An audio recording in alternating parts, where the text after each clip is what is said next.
एक ही नारा एक ही नाम, जय श्री राम जय श्री राम जय श्री राम। भक्तों, आप सभी का स्वागत है मेरे YouTube चैनल गोपाल दीवानी में।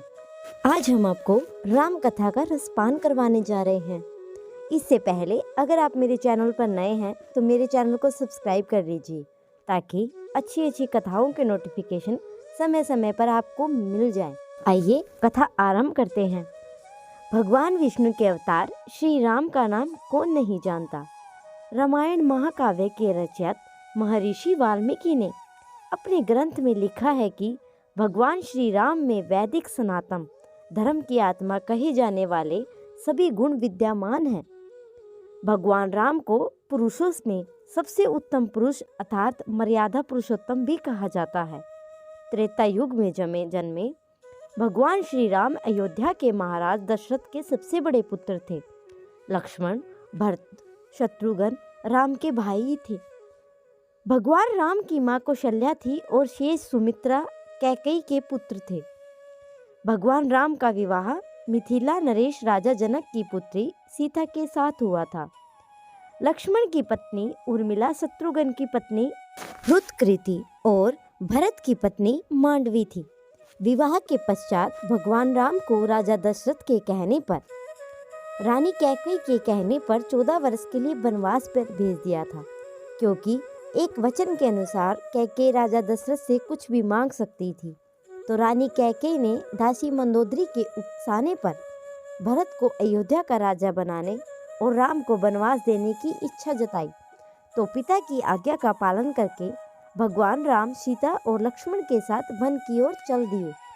ब्रह्मा, विष्णु तथा महेश में से भगवान विष्णु ने संसार की भलाई के लिए कई अवतार लिए। भगवान विष्णु द्वारा कुल 10 अवतार लिए गए, जिनमें से भगवान राम 7वें अवतार माने जाते हैं और यह अवतार विष्णु के सभी अवतारों में से सबसे ज्यादा पूजनीय माना जाता है। भगवान श्री राम के बारे में महर्षि वाल्मीकि द्वारा अनेक कथाएं लिखी गई है। वाल्मीकि के अलावा प्रसिद्ध महाकवि तुलसीदास ने भी श्री राम के महत्व को लोगों को समझाया है। भगवान राम ने कई ऐसे महान कार्य किए जिससे हिंदू धर्म एक गौरवशाली इतिहास प्रदान किया गया। भगवान विष्णु ने राम बनकर असुरों का संहार करने के लिए पृथ्वी पर जन्म दिया। भगवान श्री राम ने माता पिता की भक्ति के चलते पिता राजा दशरथ के एक आदेश पर 14 वर्ष का वनवास काटा। नैतिकता, वीरता, कर्तव्य पारणता के जो उदाहरण भगवान श्री राम ने प्रस्तुत किए वह बाद में मानव जीवन के लिए आदर्श बन गए। भगवान राम अपनी प्रजा को हर तरह से सुखी रखना चाहते थे। उनकी धारणा थी कि जिस राजा के शासन में प्रजा दुखी रहती है वह राजा नरक भोगी होता है। महाकवि तुलसीदास ने रामचरितमानस में राम राज्य के विशद चर्चा की है। माना जाता है कि अयोध्या में 11,000 वर्षों तक भगवान राम का दिव्य शासन रहा। वनवास के दौरान भगवान श्री राम ने देश के कई आदिवासियों और दलितों को संगठित करने का कार्य किया और उनको जीवन जीने की शिक्षा दी। उन्होंने देश के सभी संतों और उनके आश्रमों को राक्षसों, दैत्यों के आतंक से बचाया था। अपने 14 वर्ष के वनवास के दौरान भगवान राम ने भारत की सभी जाति और संप्रदायों को एक सूत्र में बांधने का कार्य किया। चित्रकूट में रहकर भी उन्होंने धर्म और कर्म की शिक्षा दीक्षा ली। भगवान राम ने भारत भर में भ्रमण कर भारतीय आदिवासी जनजाति, पहाड़ी और समुद्री लोगों के बीच सत्य, प्रेम, मर्यादा और सेवा का संदेश फैलाया। और यही कारण था कि राम पर जब रावण से युद्ध हुआ तो सभी तरह के अन्याय जातियों के साथ राम का साथ दिया। भगवान श्री राम कहते हैं, पृथ्वी लोक एक ऐसा लोक है जहाँ जो भी आता है उसे एक दिन वापस लौटना ही होता है।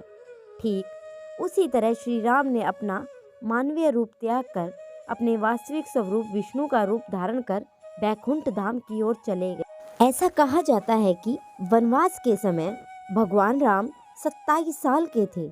लव और कुश राम तथा सीता के 2 जुड़वा बेटे थे। राम रावण युद्ध के समय इंद्र देवता ने भगवान श्री राम के लिए दिव्य रथ भेजा था। भगवान श्री राम ने पृथ्वी पर 10,000 से अधिक वर्षों तक राज किया। भगवान राम का जन्म चैत्री नवमी में हुआ था, जिसको भारतवर्ष में रामनवमी के रूप में मनाया जाता है। भगवान राम ने रावण को मारने के बाद रावण के ही छोटे भाई विभीषण को वहाँ का राजा बना दिया था।